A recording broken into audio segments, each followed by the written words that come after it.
E aí pessoal, beleza? Sejam bem-vindos a mais uma aula de Estatuto da Criança e do Adolescente. Eu sou o professor Santo Caldeira e hoje vamos falar aqui sobre o Estatuto Menorista, continuando aí esse tema extremamente importante para você que está se preparando para a primeira fase do exame de ordem. Beleza? Aqui no Vem Que Passa. A gente então hoje vai falar do seguinte, sobre a situação do menor vítima e menor infrator, né? A gente tem aqui o seguinte, quando nós falamos em Estatuto da Criança e do Adolescente, é importante a gente lembrar aqui da questão afeta a ato infracional, né? Toda essa questão que envolve isso. E é sobre isso que a gente fala hoje, ok? Joga na tela aí pra gente. Eu tenho aqui, ó, o ECA, ele traz pra gente duas vertentes, duas possibilidades, né? O menor como infrator e o menor como vítima. A gente vai falar aqui, na nossa aula de hoje, sobre o menor figurando como infrator, certo? E aí, gente, primeira coisa que eu já sei é que o menor é considerado inimputável, certo? Menor é inimputável, tá lá na Constituição, tá no Código Penal e tá no ECA. Vamos fazer leitura comigo? Joga aí no artigo. Eu tenho o seguinte, 228 da Constituição, são penalmente inimputáveis os menores de 18 anos, sujeitos às normas da legislação especial. E o 104 do ECA vem falar a mesma coisa. São penalmente inimputáveis os menores de 18 anos, sujeitos às medidas previstas nesta lei. Que lei? O nosso ECA. Beleza? O nosso Estatuto da Criança e do Adolescente. Então vem cá comigo, ó. Já sei que menor é o quê? Inimputável, não é isso? Isso tá também lá no artigo 27 do Código Penal, que traz a mesma coisa pra gente, tá certo? Você que tá vendo direito penal já sabe disso. Qual é o critério adotado pelo legislador para estabelecer a inimputabilidade do menor por menoridade? O indivíduo menor de idade é inimputável, isso eu já sei. Agora, qual é o critério adotado pelo legislador para eu falar que esse indivíduo que tem menos de 18 anos é inimputável? O critério adotado é o chamado, joga aí na tela, ó, critério biológico. Vou pegar aqui, ó, critério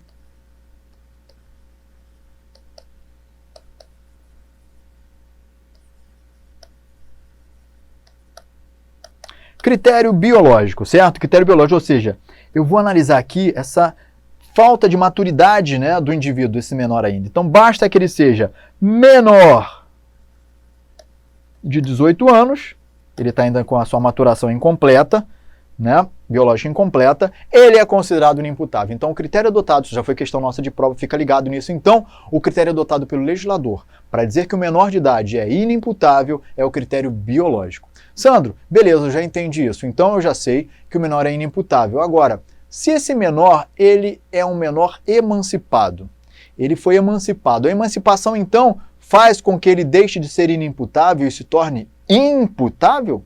Responsável pelo que ele faz? Sim ou não? Já digo que não. A emancipação só traz efeitos na esfera civil, né? Na realidade, o indivíduo que então se emancipa, ele vai poder praticar os atos da vida civil, ele está habilitado a isso, mas penalmente ele ainda é, coitado, inimputável, ele não sabe o que faz, né? E, portanto, ele não responde criminalmente pelos atos que pratica. O que é essa inimputabilidade, né? É essa falta de aptidão para ser responsabilizado criminalmente pelos atos que pratica. E o menor, portanto, não é responsabilizado criminalmente. Aí atenção para isso, né? A gente tem aqui uma situação que é uma pergunta que a gente tem que falar aqui de cara. Menor pratica crime? Joga aí na tela. Menor comete crime? Menor pratica crime ou não? Claro que não, né, gente? Qual é o nome da palavra que o menor pratica aí?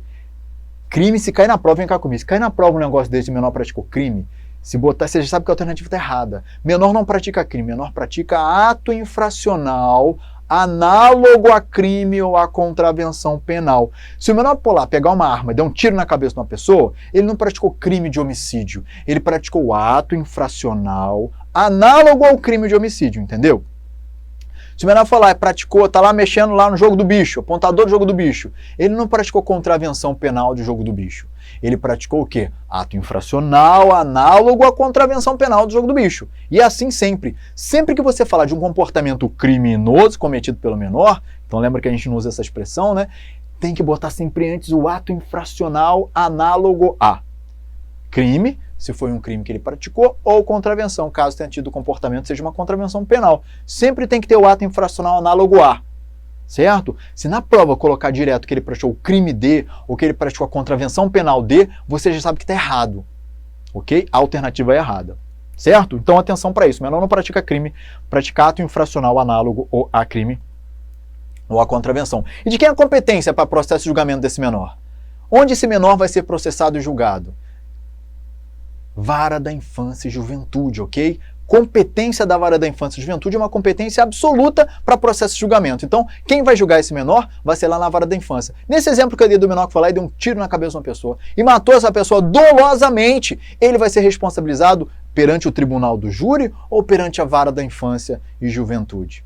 Sempre Vara da Infância e Juventude. Por quê, gente? O menor não vai ser julgado em qualquer outro lugar que não seja a Vara da Infância e Juventude. Ok? Se for um crime doloso contra a vida, não é crime doloso contra a vida, ato infracional, né? Análogo a crime doloso contra a vida, ele vai ser julgado na Vara da Infância e Juventude. Se ele praticou uma infração penal que em tese seria de menor potencial ofensivo, um ato infracional análogo à injúria, por exemplo, onde um adulto seria julgado no GCRIM, o menor não vai para o GCRIM como autor, o menor vai sempre para a Vara da Infância e Juventude.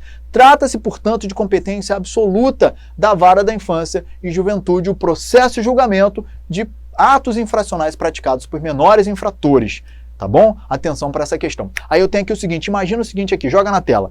Imagina que eu tenho, deixa eu pegar aqui, ó. Seguinte situação, eu tenho duas pessoas, eu tenho um adulto e tenho um menor, ok? Que praticaram um comportamento aqui, os dois. Eu tenho aqui um adulto.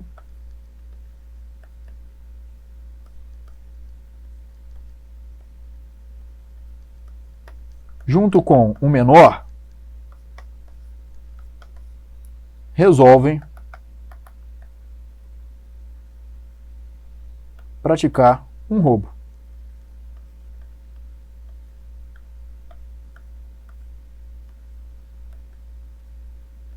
Os dois, então, vão lá e praticar um roubo, roubar uma pessoa na rua.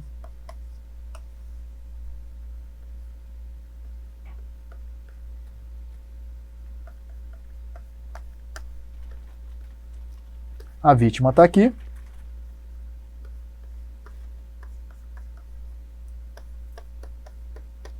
Ok? E os dois vão lá e vão roubar essa mulher. Beleza.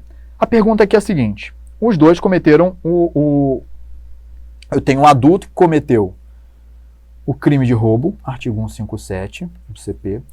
Eu não vou nem citar aqui a questão da corrupção de menores, tá? Porque a corrupção de menores também entraria aqui. Beleza, mas vamos botar só o roubo, focar no roubo. E eu tenho um menor que praticou o ato infracional análogo ao crime de roubo, ok? Beleza. Aí o que vai acontecer aqui? Volta aqui comigo, ó. Vem cá comigo. O menor, né? A gente tem aqui nessa situação de...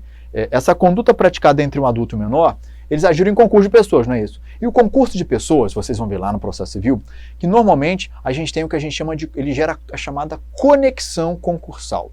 E a conexão, eles estão ligados, né? Esses indivíduos estão ligados, que praticaram o crime juntos, estão ligados. E a conexão tem como consequência gerar a unidade de processo e julgamento. Unidade de processo e julgamento. As pessoas são julgadas conjuntamente para evitar decisões contraditórias, certo? Isso é o que é o normal. Entretanto, quando nós estivermos aqui diante de uma situação entre uma conduta que seja de competência da Vara da Infância e Juventude, do juízo de menores, e uma outra qualquer, que em tese geraria conexão, né, os processos teriam que ser julgados, o processo teria que ser julgado em conjunto.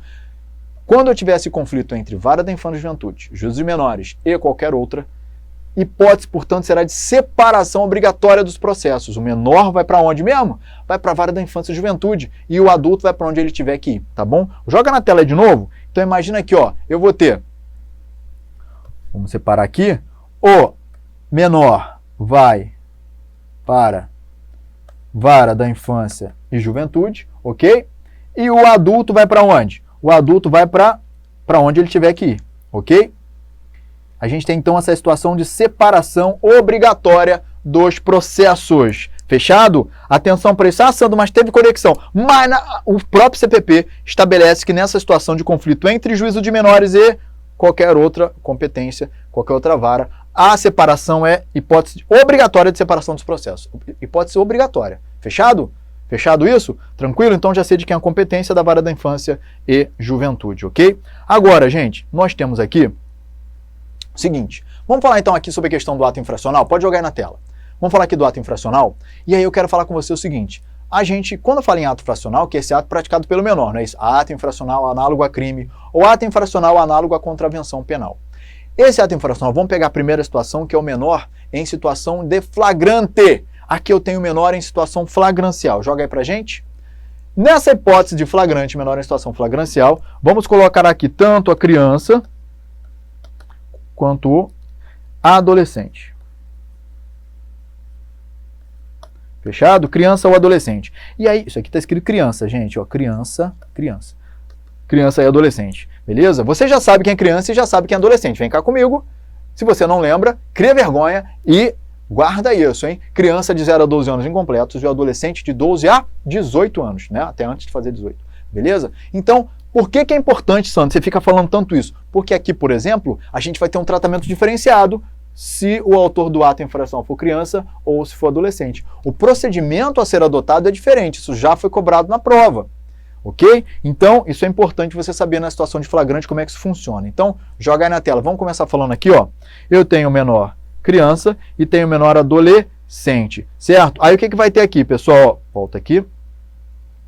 Quando eu falo de criança, vamos começar na criança? Criança em situação flagrancial. Primeira pergunta, né? Que isso já foi cobrado em prova. Eu já vi uma pancada de gente falar aí que não, e, enfim, e escorregar aí né, na questão. Primeiro, criança pode praticar ato infracional? A criança pode ser infratora? Claro que pode. Claro que pode. Criança pode praticar ato infracional, sim. Criança infratora. Agora, o tratamento que eu vou dar para essa criança é que é um tratamento diferente. Quando eu tenho uma criança infratora, uma criança, portanto, que praticou algum ato infracional, é uma criança que se encontra em situação de risco. O que vai ser feito, então? Essa criança infratora, digamos que eu peguei uma criança ali, a criança está lá com 10 anos de idade, né? Ele bota assim na prova, fulano de tal, 10 anos de idade, pegou e apontou um canivete para Beltrano, né? Está lá na rua, apontou um canivete e falou lá com a vítima: passa tudo aí, passa tudo, perdeu, me dá sua bolsa, quero comprar bala. E aí o que vai acontecer? A vítima vai lá com medo, deu a bolsa. Nisso, vem policiais militares, pega essa criancinha, magrelinha ali, toda fininha, e aí pega a criança, leva essa criança, levanta ela, leva para a delegacia. Chegou na delegacia, apresenta essa criança infratora para o delegado, para a autoridade policial, junto com a vítima. A vítima, isso mesmo, essa criança é um absurdo, apontou uma faca para mim, um canivete. E aí, o que o delegado vai fazer aqui, pessoal? Criança infratora em situação flagrancial. O que é feito com essa criança? Em sede policial, essa criança será encaminhada ao conselho tutelar para aplicação do que nós chamamos de medida protetiva. Mais nada, eu não vou ter procedimento policial para essa criança, ok? A criança sim é infratora, mas eu não tenho procedimento policial para essa criança. Ela é tão somente encaminhada ao conselho tutelar, competindo ao conselho tutelar a aplicação do que nós chamamos de medidas protetivas. Cuidado, não é medida socioeducativa que eu aplico para criança. Para criança, não posso aplicar medida socioeducativa, só medida protetiva. Sandro, onde é que estão as medidas protetivas mesmo? Artigo 101 do Estatuto da Criança e do Adolescente. Exemplo, dá um exemplo, Sandro? Claro. Imagina então aqui, entrega desse menor aos pais mediante termo de compromisso, matrícula em estabelecimento oficial de ensino, são medidas de proteção mesmo, pessoal. Não tem nada de cercear a liberdade da criança, não. Ok? Então, a primeira hipótese é essa. Criança é infratora? Pode ser infratora? Claro que criança pode ser infratora, mas eu não tenho procedimento policial. Ela é tão somente encaminhada ao conselho tutelar para que o conselho tutelar aplique as chamadas medidas, o que mesmo? Protetivas, beleza? Protetivas. Para criança é só isso. Agora a gente vai falar do adolescente. Para o adolescente o negócio muda de figura. Quando eu tenho um adolescente infrator, um adolescente que, portanto, praticou um ato infracional análogo a crime ou a contravenção penal, o que eu faço com esse adolescente, né? Esse adolescente é encaminhado para a delegacia, né? E lá vai ser feito o quê? O que vai ser feito na delegacia? Paralisa aqui a situação. Imagina o seguinte, olha, vamos dar um pulo em processo penal, porque aqui a gente vai precisar de processo penal, vou ter que pegar aqui o processo penal, né? Vamos aqui então no processo penal. Eu tenho o seguinte, né? Quando eu falo em processo penal, o indivíduo quando alguém é preso, né? Agora vamos falar do adulto, né? Alguém é pego em flagrante, um adulto pego em flagrante, preso em flagrante. Qual é o procedimento que a gente lavra em sede policial? É lavrado o que nós chamamos o quê? De auto de prisão em flagrante, não é isso? No CPP é auto de prisão em flagrante. E no ECA? Vamos aqui agora para o ECA? Voltamos para o ECA. No ECA eu tenho um adolescente pego em flagrante, esse de ato infracional. Eu vou lavrar auto de prisão? Não. Primeira coisa, não existe a palavra prisão aqui no ECA. A gente não pode usar prisão em momento algum. Se tiver alguma questão na prova falando de prisão, você já sabe que está errada. Fechou? Agora, o que nós temos aqui é o chamado auto de apreensão. Joga aí na tela para gente. Vamos colocar aqui, ó, o que eu tenho. Deixa eu pegar aqui. Ah, não, é aqui.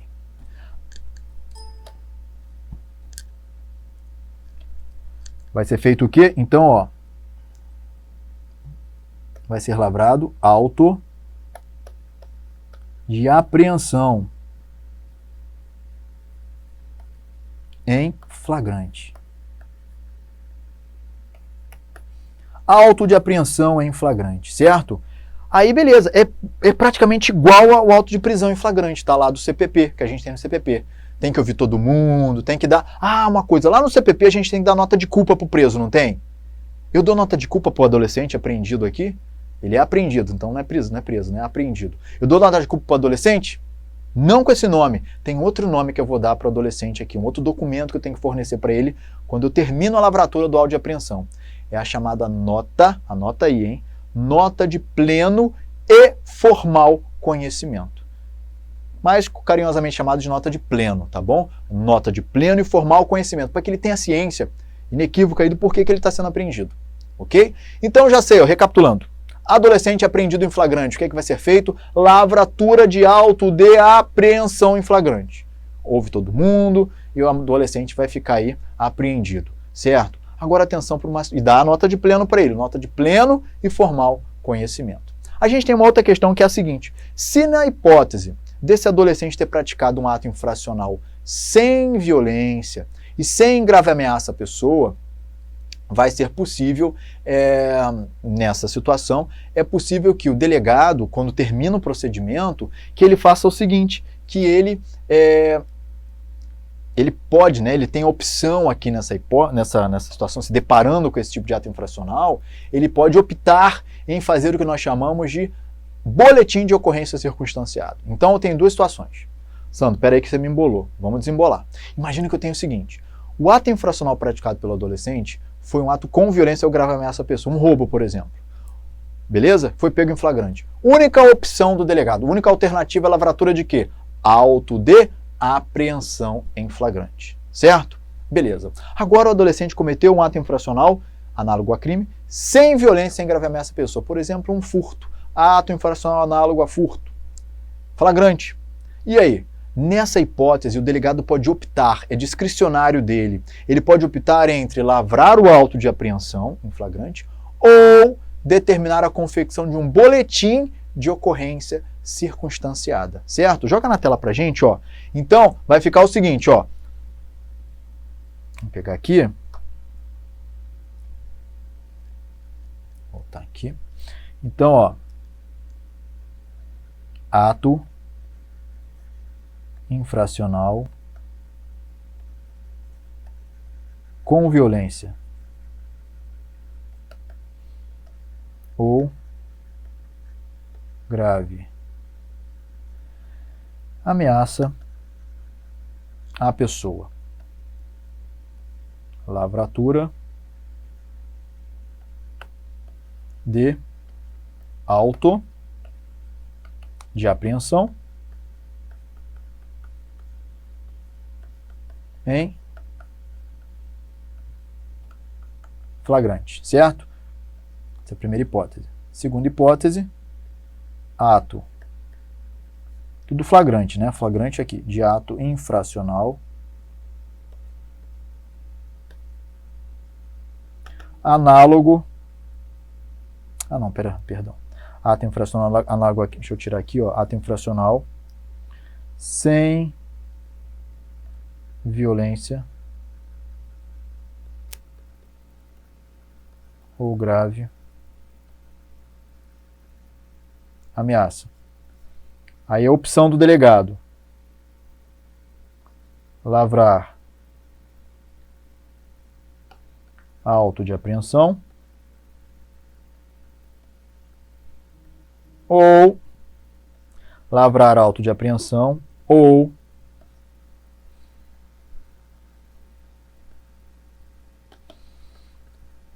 boletim de ocorrência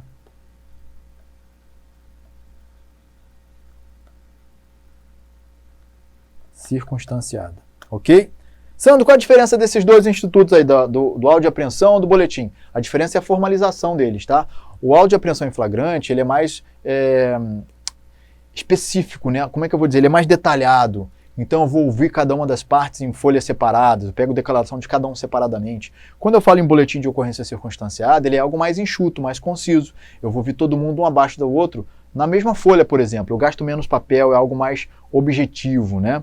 Tá bom? Cuidado que esse boletim de ocorrência circunstanciada não tem nada a ver com o termo circunstanciado lá do GCRIM, tá bom? Não vai ter nada de GCRIM aqui para menor infrator não, tá bom, gente? Por favor, atenção para isso, tá? Qualquer conduta que o menor pratique é sempre vara da infância e tem sempre esse procedimento aqui se for flagrancial, tá? Ele vai lá e faz o auto de apreensão ou faz o boletim de ocorrência, dependendo da situação. Qualquer um dos dois aqui vai gerar a apreensão desse adolescente, cerceamento da liberdade dele, tá certo? Então, e tem que dar nota de pleno e formar o conhecimento em qualquer uma dessas situações. Aqui então, ato infracional recapitulando, com violência ou grave ameaça à pessoa, a opção que eu tenho qual é? Lavratura de auto de apreensão em flagrante, beleza? Outra opção que a gente tem agora, quando o ato infracional é um ato sem violência e sem grave ameaça à pessoa. O que vai acontecer? Aqui eu tenho essa opção, o delegado é discricionário da parte dele, faculdade de escolher entre lavrar o auto de apreensão em flagrante ou determinar a confecção desse boletim de ocorrência circunstanciada, tá bom? Onde é que isso tá, Sandro? Tá aqui, ó, joga aí na tela para ver. Eu tenho aqui o artigo 173, traz pra gente isso, tá bom? Ó. Em caso de flagrante de ato infracional cometido mediante violência ou grave ameaça à pessoa, a autoridade policial, atenção, porque já teve na prova deles botarem a autoridade judicial, tá errado, né? Sem prejuízo do disposto nos artigos, deverá lavrar auto de apreensão. Aí vem o parágrafo único. Nas demais hipóteses de flagrante, quais demais hipóteses de flagrante? Diferentes lá do caput, ou seja, o caput é com violência ou grave ameaça. Então, nas outras hipóteses, que outras hipóteses? Nos flagrantes, sem violência ou grave ameaça à pessoa, a lavratura do auto de apreensão poderá ser substituída por boletim de ocorrência circunstanciada. Tá certo? Vem cá comigo, ó. Beleza? Atenção para isso então. Uma outra questão que eu quero colocar para você é a questão da súmula vinculante número 11. Joga na tela aí para a gente verificar. Isso já foi uma questão cobrada em processo penal, nunca caiu em ECA. Mas eu quero saber o seguinte, adolescente apreendido em flagrante pode usar algemas? Pode ou não pode? Súmula vinculante número 11. Vamos ler aqui a súmula. Ela é uma aplicação genérica, a gente está falando dela de forma genérica e depois eu entro na questão do menor. Diz o seguinte, súmula vinculante que já caiu na prova. Só é lícito o uso de algemas em casos de resistência e de fundado receio de fuga ou de perigo à integridade física própria ou alheia, por parte do preso ou de terceiros, justificada a excepcionalidade por escrito, sob pena de responsabilidade disciplinar, civil e penal do agente ou da autoridade e de nulidade da prisão ou do ato processual a que se refere, sem prejuízo da responsabilidade civil do Estado. Vem cá comigo então, o que a súmula vinculante diz é que a regra hoje em dia é a não utilização de algemas. Eu vou utilizar algemas de forma excepcional, preenchidos os requisitos elencados aqui na súmula, ok? A minha dúvida é, um adolescente que praticou um ato infracional pode ser algemado? A gente não tem previsão sobre isso, tá bom? O ECA não fala sobre isso, tampouco a súmula vinculante. Mas se a gente fizer uma interpretação aqui, observando os direitos e garantias do menor, a gente vai entender que eu posso usar algema sim, desde que preenchidos os elementos aqui estipulados na súmula vinculante número 11. Ok? Então, se eu tenho um menor que pratica um ato de infração, ele está agredindo o policial, ele está resistindo à prisão, apresentando algum risco, eu algemo esse adolescente, porque na realidade eu acabo garantindo a própria integridade física desse menor com a algema. Eu sei que ele não vai se lesionar mais porque ele está algemado, então o policial não vai machucá-lo. Se machucá-lo, vai responder por isso. Ok? Então a gente tem aqui essa possibilidade de buscar aí uma interpretação mais sistemática, né? Buscando a teoria da proteção integral e buscar então essa possibilidade de utilização de algemas, claro, de forma excepcional, como está prevista na súmula vinculante número 11, tá bom? Agora, já que a gente está falando de algema, tem um artigo do CPP que foi alterado mais ou menos de forma recente e que fala da utilização de algemas por mulheres grávidas ou em trabalho de parto. A questão então, já que eu estou falando aqui, pode cair até em processo penal, mas o meu foco vai ser ECA, tá bom? Joga aí para a gente verificar. O artigo é o artigo... Opa, volta aqui. Artigo 292 do CPP, ok? Artigo 292 do Código de Processo Penal diz lá o seguinte, parágrafo único, é vedado o uso de algemas em mulheres grávidas durante os atos médico-hospitalares preparatórios para a realização do parto e durante o trabalho de parto, bem como em mulheres durante o período de puerpério imediato, ok? A novidade, né? Isso foi lá em 2017, não foi cobrada na nossa prova ainda, nem em processo, muito menos em ECA, tá bom? Então atenção para isso, que é uma questão importante que pode ser cobrada na questão de processo ou até mesmo no ECA, para a gente fazer uma interpretação sistemática aqui nesse sentido, tá certo? Galera, a gente está encerrando aqui a nossa aula, espero que tenha sido produtiva. A gente fez uma abordagem inicial sobre a questão do menor infrator e como é que funciona ele na situação flagrancial, tá bom? A gente continua falando sobre isso na nossa próxima aula. Um grande abraço, foco na missão e a gente tá junto. Valeu!